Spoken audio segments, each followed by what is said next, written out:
Donc, moi, je vais d'abord vous parler de la prise en charge globale de cette maladie.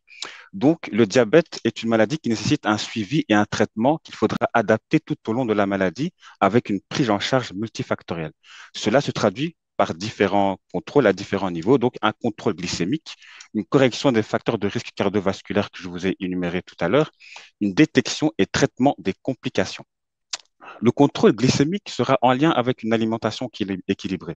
C'est une dimension très importante dans la prise en charge de cette maladie.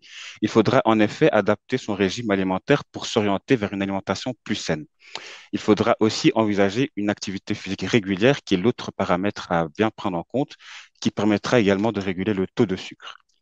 Alors, il faut donc les éviter. Donc, comme je parlais des risques cardiovasculaires, par exemple, l'arrêt du tabac pour les patients fumeurs ou encore une perte de poids pour les patients qui sont en surpoids. Le suivi multidisciplinaire est primordial et permettra de prévenir et de traiter les complications. Donc, comme je l'ai dit plus tôt, il faudra adapter un régime alimentaire plus sain, comme indiqué sur le triangle alimentaire de la diapositive suivante. Donc, voilà, exactement, merci. Donc, un conseil, donc, c'est de diviser son assiette en trois, comme décrit sur l'image. Donc, par exemple, 50% de fruits et légumes, 25% d'hydrates de carbone comme les pains et les produits laitiers, et 25% de protéines, viande, poisson et viande. Donc, je veux maintenant vous donner quelques trucs et astuces pour manger moins et manger mieux.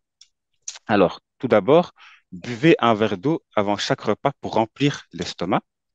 Lorsque vous faites vos courses, soyez attentif au Nutri-Score présent sur l'étiquette des produits, de A en vert pour les éléments à privilégier et à E en rouge pour ceux à éviter. Ensuite, il faut se brosser les dents entre chaque repas, ça diminue les envies de grignotage. Une plus petite assiette favorise des plus petites portions. Ensuite, il faut remplacer par exemple une partie de l'huile par du yaourt, du fromage blanc pour alléger les préparations. Il faut limiter la consommation d'aliments frits ainsi que d'encas et d'aliments préemballés comme les gâteaux, les biscuits et les encas qui contiennent des acides gras industriels. Et aussi, je sais qu'il y en a beaucoup qui consomment des paquets de chips, il faut éviter de vous servir à même le paquet de chips ou de biscuits. Donc, comme je vous le disais, il y a deux paramètres qui sont très importants pour la prise en charge de cette maladie. Donc, c'était d'une part l'alimentation et d'autre part mettre en place une activité physique régulière.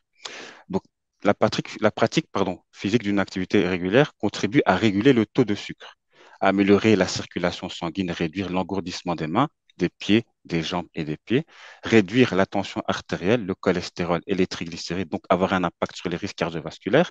Chez les personnes prédiabétiques, elle peut même retarder l'apparition du diabète. Ça permet d'augmenter le métabolisme. Et donc, je vais vous donner quelques conseils lorsque vous démarrez une activité physique. Essayez de démarrer à votre propre rythme pour arriver progressivement aux 30 minutes recommandées. Il faut se fixer des objectifs réalistes. Alors, par exemple, ne pas trop se mettre la pression, y aller doucement, donc y aller crescendo. Lorsque vous aurez changé deux ou trois habitudes dans votre vie pour bouger plus, vous pourrez en introduire deux ou trois autres, mais sans oublier les premiers changements.